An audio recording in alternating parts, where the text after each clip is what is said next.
Okay, so this is discussion board, okay?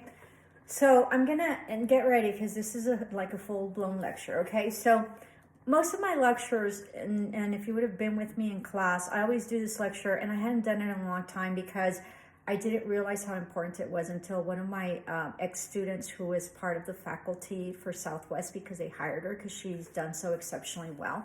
And that gives you also, I always tell my students, do the best that you can do always, because you never know who's watching. And that's exactly what happened to her.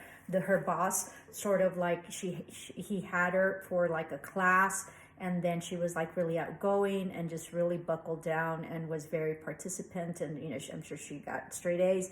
And then he showed up to where she was, she was a waiter, a server at a restaurant, and so of course he got excellent service.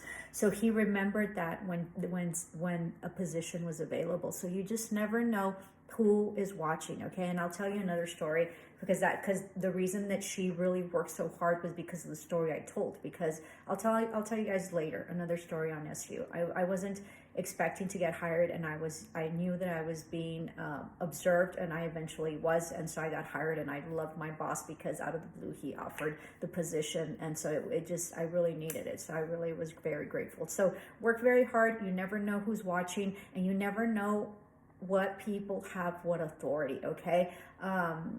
So be mindful of that. And sometimes the people that you think like are nothing, or they don't have any power, or they just, they can't help you out, are the people that help you out the most, okay? But that's another lecture. So the lecture today is about, and this is about the discussion board, okay? So the lecture, I'm going to do the lecture, and then I'm going to tell you what happened to me, and then I'm going to tell you how it sort of, like looped around and it came full circle for me, okay? So the lecture is this. The lecture is, when no one is looking, will you do the right thing? So will you do the right thing even when no one's looking, okay? And what I tell my students is you need to do the right thing even when no one's looking. And so what that means is that when everybody's looking at you, right, and you're like, you find maybe some money and somebody's looking at you, then you go and turn it in, or a purse or whatever. But when nobody's, you're helping someone, right, because someone's looking and they know that you're there, would you be able to help someone if no one was looking? Or if you found a purse or money, instead of going and returning it, would you keep it, or would you return it, since no one would know, right? It's sort of like your servers, when they screw up in the bill, do you go back in your favor, because they sometimes mess up in their favor, and of course we notice that, right? But when it's in your favor and you get money, or they don't charge you something, will you do the right thing? One time I was buying something at Apple, and the girl missed it. And so I said, you know what? I don't see this reflected in there. She's like, oh my God, thank you so much. And, and everybody was really shocked. And, my children expected it. And so they didn't think it was odd. But my son's girlfriend said, why did you tell them, it wasn't in there anymore? And I said, I just, I feel bad for the girl.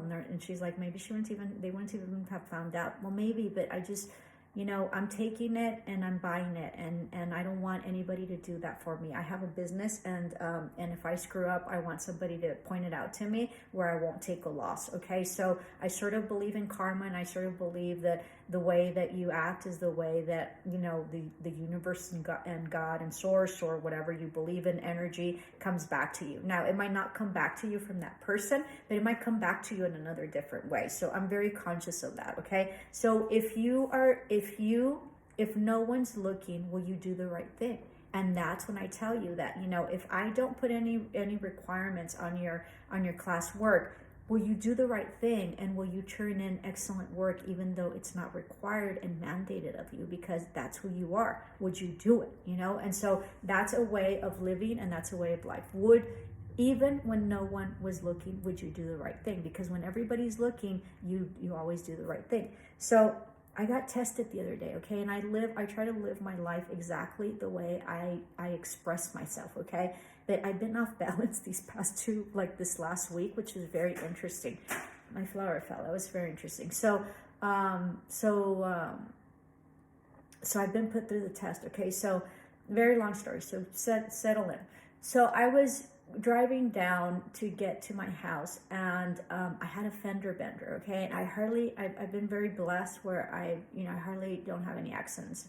And so for a split second, I put my, my sight down, and then when I came up, she had already slammed the brakes. That was also really weird. When I got down, she's like, "Oh, I didn't see that person, but she was okay." So it was very weird. I think they were like something about them. But anyway, so what happened was that she slammed the brakes, and I didn't react fast enough to stop. And when I did, it wasn't enough space, okay? Because you have to have enough space because of inertia, right? And so, so as I slammed in, I said, I'm gonna hit them. So I did, and there was no way that I could avoid it. So I hit them. I did a fender bender, but the guy in the back was very interesting because instead of ramming into me, and he was coming full force, and he had a truck, okay? And the car in front of me was a little smaller car. So he would have just like smashed and probably really pulled in on my back, okay? But instead, he slammed the brakes. When he got down, he said that the brakes, what do you call it? They locked. So the brakes locked, so they sort of didn't work. And then he veered his vehicle, off the road because it's a really tight street in order to avoid me. And he ran into the wall, okay? And he hit this house, and he messed up the whole front wall. And then it was devastating. I just felt so bad. And then his two front tires were completely flattened. He was very lucky he didn't take a light pole, excuse me, for the street. I'm so sorry. I'm having lots of trouble with my eye and this, and the allergies. So I pulled over, and even though I hit the person in front, I sort of saw that I didn't do anything, but I was really worried about the person in back because he really sort of saved me. And in order not to, ram into me for whatever reason, he did major damage, okay, to his truck, to the wall, and he avoided, hitting me, which I was very grateful for. So I came down and I said, "Are you okay?" He's like, yeah, I'm okay. I said, "Oh my God," and this and that or whatever. But then the girls were adamant about my insurance and my license, and they thought I was going to take off and this and that. I would never take off, okay? And so they sort of, to get out of the way, because it's it's really a tight street. So to get out of the way, which is very smart, they went in to this cul-de-sac that was available. And so they were waiting for me there, but then they sent, the driver sent the sister. So the sister came over, and I was there because I wanted to see how the gentleman was, because I was really worried about him, okay? Because he was pretty shaken up. His truck needed to be towed. It was pretty nasty. He knocked down a rock wall, okay? And so she's like, "Well, your insurance, this and that, whatever." I'm like, "Well, here, well, what about your ID?" And I said, "Okay, well, let me move the car, and that way I can get your stuff," because I said, they're asking a lot of stuff about me, which is fine. That's okay. And it's ultimately my fault. It's ultimately my fault. Whoever hits in the back, right? It doesn't matter if it really was your fault or not.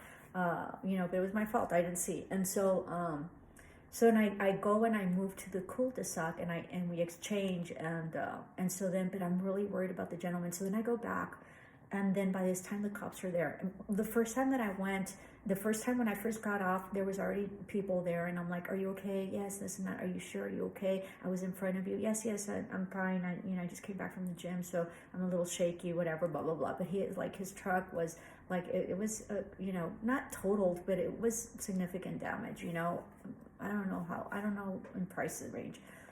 So then when I exchanged information with the car I hit in front, which really wasn't all that much, it's just a little, the bumper in the back sort of went down. But you know how those things, it's all you have to replace the whole thing or whatever.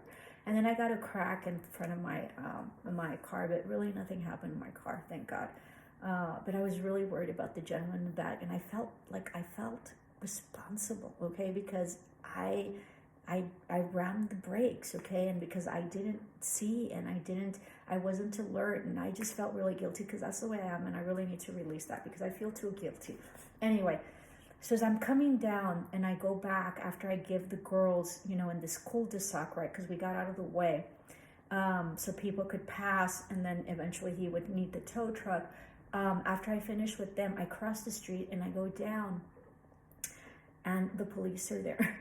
And I'm like, oh, and they were taking all his notes and stuff and whatever, and they were pretty intense. And I said, well, I don't want to disturb him. I also really, I didn't want to be in it anywhere in the whole ticket, right?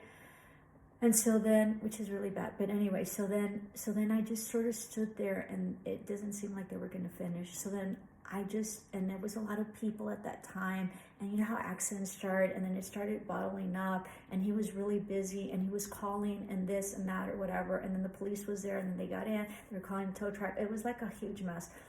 So then I went back to the car, and I was like, well, I'll just wait. But then I said, well, and then so I took off, right? And so I took off, and then I couldn't like U-turn, which is where I needed to go. So then I went and looped to one of the major streets that we have, and then I said, I mean, you're not gonna forgive yourself. You need to go back to see how it is, and you need to offer to pay for the wall. Because I went back and I'm like, God, I wonder how much the wall is. And he said he had spent $100 per tire, and he had just bought them, and I just felt really bad. Okay. And so I said, so here I am, telling the kids, you guys, because I call you guys kids, right? You guys aren't kids, but I call you guys kids, do the right thing. And would you do the right thing even when no one's looking? And here I am, right? And I've never been in this position. I've never reacted like this in this position, because I've been in very heavy duty situations, and I always react, and I've been very pleased with my reaction. And I have been very, I have felt that I have ethically and morally, and in good faith and spiritually have really reacted in the highest good of everyone, including myself and foremost, because of me. And in this one time, I'm like, well, so then I started thinking, well, it's going to be super expensive, this and that. I said, I mean, you're not going to be able to live with yourself. You need to go back, and you need to offer to pay for the wall, and I can very much help, okay? Because I felt that it was my responsibility that all this thing happened to him. And he really, in the end, sort of saved me. I mean, I don't know how bad the car accident would have been if he wouldn't have veered off the road, okay? I want to say that, like, he was coming pretty fast as I was. He was coming faster because he had more distance, and he, as me, didn't realize that there wasn't, enough space, and he probably, didn't react fast enough for his brakes or whatever. So anyway, so I felt really bad. So then I said, you have to go back. Why wouldn't you go back? You need to go back. I mean, the first time that I went, the girls called me, so then I went, and then the next time I went, he was busy and whatever, and then I sort of got scared, and then the last time I'm like, so then I went back. I said, I don't care. I don't know how I'm going to do it. I don't know how much the payment's going to be. I don't know, but I know that I'm going to do the right thing, because I'm not, mostly for me, because I know that I'm not going to, and that's kind of selfish, but I know that I wouldn't have been able to live with it. And second, I just felt so bad for the guy. And third, which we really should be the first, but this is the way I was thinking, okay, is that I was really grateful to him that he saved me, and it wasn't I wouldn't have died out of the car crash or anything like that, but it could have been really bad for me, okay? Because I would have really, he would have really smashed me. I probably would have gone whiplash. I mean, I don't know. I would have hit the car in front much harder. They were a smaller car than mine and his truck, so maybe the girls would have gone really hit, And so who knows? I mean, the possibilities of it being really bad are tremendous, right? And so I went back, and I parked exactly where I had parked, and I crossed over, and I got a business card that I have, and because I wasn't about to tell him. So he was on the phone, and he sort of didn't want, now that I realize it, he sort of didn't want to talk to me. And so, but I stood there, and I'm like, look, you know what? I was in front of you, and I feel really guilty, and I don't know what to tell you. I feel bad. I didn't realize that they had stopped. They said that they rammed the brakes, because the person in front of them stopped suddenly. So I'm just really sorry. But I want to tell you that I'll help you pay for this. I'll help you pay for the wall. I said, and then I thought about it. I'm like, well, we'll see, because, I said, well, I'll help some, right? Because I wasn't going to want to pay for all of it, right? And I said, I'll help pay for some of it, half or whatever you want or whatever. And let's see how much it is. And we'll see how much it is. And I gave him my card, and he said, thank you so much. And he shook my hand. I think he was very surprised. We're on Monday. I think this happened like Friday, I'm thinking, or Thursday or something like that. And he hasn't called me, and I don't think he is. Okay, so here I was worried about, you know, the cost or this or that, and in the end, he has fully taken full responsibility, sort of like I did. Okay, even though after much struggle. So your discussion board is this. Okay, is that when no one's looking, have you done the right thing? Or has there been a situation when no one's looking and nobody would have found out that you decided not to do the right thing? And you know what? That is really understandable, okay? Because I could have left really easily, and because of the way the whole thing sort of evolved and unfolded, I was sort of destined, or sort of like pulled to just like leave, you know what I mean? Like the girls called me, and then I came back, and then the people were there, and so I was standing just there, and it was a lot of like stuff, and then so I left, and I came back, and it was just like, so it could have been done really easily, and of course in the end whoever hits in the back is the one that's responsible. But what a feeling, right? An incredible feeling to do the right thing, even when no one's looking, to give that server, you know, the correct change back, to tell them that they made a mistake in their receipt and your receipt, and that they, you know, gave you change, because it's going to come out of their pocket, right? Or whatever it is that you have done, that when no one's looking, that you've done. I want you to comment, or when you haven't and you've like felt really guilty afterwards, because we're human, right? And we learn, and sometimes the situations, and sometimes you say, well, I shouldn't have done that, or defended people when they were non-defendable, or when they weren't present, or, you know, I don't know, something like, have you done the right thing, especially when no one's looking? Because that is when it counts. Because when someone's looking, everybody's going to do the right thing. Everybody, okay? And I guess I'll leave it at that. I was going to use an example, but I'm already over my time. So write down below your comment on, you know, when it is that you have done the right thing, and when it's been hard that you've done the right thing in spite of it all, and you could have gotten away with it, or when you haven't and you have felt really, really, really guilty. And I'll tell you when I haven't done the right thing, okay? Although that was really visible, but I guess that doesn't count. Although I'm pretty guilty about that. But anyway, so let's just leave it at that. Make sure that you comment below, and that you definitely comment onto other peers. And this will be your discussion board that should happen. That I should have uploaded Friday, but it was you know, it was Good Friday, and we had that off. Okay. So namaste, love and light, and always do the right thing, even when no one's looking. It matters. It matters to you, and it matters to everybody else. And in the end, there's always someone looking. Ciao.